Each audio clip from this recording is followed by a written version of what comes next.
قومی ٹیم کے نوجوان فاسٹ بالر نسیم شاہ نے میچ کے ٹکٹ مانگنے والوں سے معذرت کرتے ہوئے کہا کہ سب کو خوش نہیں رکھ سکتے۔ پی سی بی پوڈ کاسٹ میں گفتگو کرتے ہوئے نسیم شاہ نے بتایا کہ جب 12-13 برس کی عمر میں لاہور کرکٹ کھیلنے آیا تو ایک شخص نے میری ایک بال دیکھ کر کہا کہ فرسٹ کلاس تو آپ ابھی کھیل سکتے ہو۔ مجھے ابو نے 1 ڈیڑھ ماہ کھیلنے کے لیے دیا کہ کچھ ہو گیا تو ٹھیک، ورنہ اسکول واپس آؤں گا۔ لیجنڈ کرکٹر عبد القادر کے بیٹے سلمان قادر نے میرے بارے میں پیش گوئی کی تھی اور پھر میں نے بہت محنت کی۔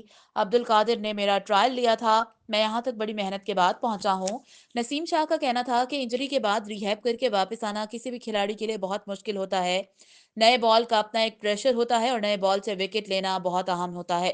کوشش کرتا ہوں کہ ون ڈے کرکٹ میں ڈسپلن کے ساتھ بالنگ کروں۔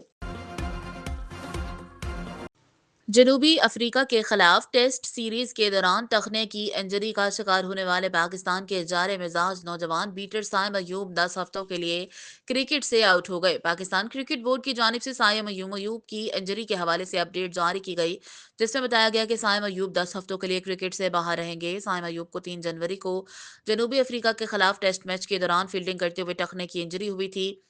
چیمپئنز ٹرافی سلیکٹر سائم ایوب کی جگہ کس کھلاڑی کو آزمانے کا سوچ رہے ہیں؟ پاکستان کو بڑا دھچکا، سائم ایوب کئی ہفتوں کے لیے کرکٹ سے باہر۔ سائم ایوب بیساکھیوں پر چل کر سٹیڈیم واپس آئے، تصویر وائرل۔ پی سی بی اعلامیہ کے مطابق ڈاکٹرز نے M R I scan, exercise اور میڈیکل رپورٹس کے بعد سائم ایوب کو 10 ہفتوں تک آرام کا مشورہ دے دیا۔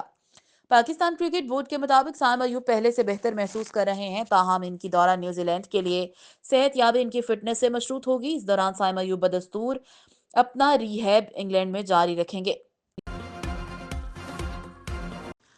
بانی P T I Imran Khan نے 9 مئی جی جی ایچ کیو حملہ کیس میں لیگل ٹیم میں تبدیلی کر دی۔ نئی لیگل ٹیم میں ایڈوکیٹ وحید انجم عرفان نیازی، فیصل چودھری اور محمد عمران شامل ہیں۔ بانی P T I Imran Khan کی نئی لیگل ٹیم نے اڈیالہ جیل میں ملاقات کے لیے درخواست بھی دائر کر دی۔ انسداد دہشت گردی عدالت نے جیل حکام کو وکلاء کی عمران خان سے ملاقات کرانے کا حکم جاری کر دیا۔ پی ٹی آئی کی لیگل ٹیم آج 3 بجے عمران خان سے اڈیالہ جیل میں ملاقات کرے گی۔